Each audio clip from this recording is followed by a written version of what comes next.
So regarding our team philosophy, in essence, we really don't have one. A lot of the reasons why our team has been so successful is because we allow our delegates to sort of take an individual perspective on how they want to approach an issue, and we'll each talk about a different facet of that. What I'll talk about is basically being the most pragmatic as you can during the conference. So, a lot of times, because the international relations world is so unpredictable, it is tough to be diplomatic. At the same time, you do have to represent your country and the needs of your country and the views of your people. And that's why there is a spectrum of people who are either very diplomatic or very undiplomatic. But we don't emphasize on either end because we want conducive debate, but at the same time we do want real politique. And for that reason, what we say is do what you would do as if you were actually the ambassador of whatever nation you're in. And while that is an overarching theme for every MUN conference, rarely is it enforced. And that's one of the things that we try and enforce in our delegation. The way I do it is I'm also an actor in addition to a Model United Nations delegate. So I approach each country as a role. So whether or not I'm more compromising or more standoffish and aggressive highly depends on what country I'm playing. But at the same time, even if you're playing a more aggressive country, sometimes you have to know your audience. As Neil has pointed out, conferences can vary.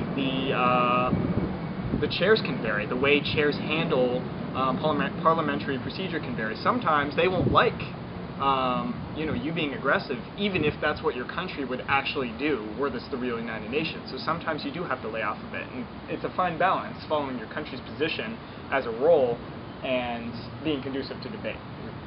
And one of the things that we also talk about a lot, something we really stress, is professionalism, and professionalism all the way through the conference. You see the last day, a lot of the times, especially that Sunday morning session, people showing up in jeans and conference t-shirt, people not really talking as delegates but talking as people, a lot of socializing outside of committee. And while that maybe is the accepted way to go about things, or you see a lot of people doing it, it's something that we at Canterbury really don't like to do. You stay professional all the way through, and if you're going to be doing it, you're going to be doing it right, and you're going to be doing it in Western business attire, a student tie, or whatever girls wear, nice stuff. And you're going to be making sure you're talking as a delegate and as you would as if you're representing the country and taking it seriously. We have a great support system with all our different leaders here. We have Sam training us, and she does a great job. The beach thing was really cool. We were yelling at the top of our lungs to talk over the wind, and we all got our points across and got the right volume down. And everyone here really knows what they're doing, so if we ever have a question, don't know how to handle something, they have a good background and creative ideas to get us noticed. And then even Crawford, back in 7th grade, I wasn't exactly the most confident student, but I just remember this one project he had us singing something. There is nothing more embarrassing. It just was perfect to get the nerves out, and I remember that whenever I'm about to go into committee. Wow. So Matthew, student council. Yeah. Is it big one? Mock trial. Yeah. A handful. Oh, mock trial. Oh. What else? Science fair. History fair. And raise your hand if you play one sport. At least one sport. Wait, what about 18? Everyone plays a sport. 18? 18. Yeah. Thespians.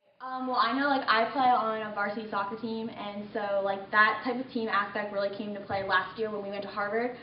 Canterbury was kind of not really seen as a legitimate Model UN club in the past, and our win at Harvard for Best Small School really made us feel like we are a team now and we can go farther. And that kind of continued on to Naaman. I know it was just last weekend, but we were outstanding small school, and that type of team aspect. I know a lot of us play sports in this room today, and that really comes into play now, especially as we've been going to larger conferences and becoming more successful. So. Sure. Well, a few things really with thespians. All right, so I used to have about three friends. Not at this school, but 2 schools ago. And I remember I got a role in the class play, and I played a kid who brought a firecracker on a bus and threw it out a window and made a kid deaf. And that was so diametrically opposed to everything that I was that it really forced me to step outside of my shell. And then I ended up learning like social dynamics and things like that, with just helps with public speaking and body language and getting people on your side in groups and committee and networking and things like that.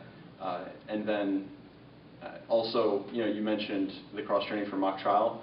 This was my first year doing mock trial, and I just kind of used my MUN skills to do mock trial and ended up getting best defense attorney. So, I mean, these skills that you learn in MUN or perfect in MUN really are just universally applicable.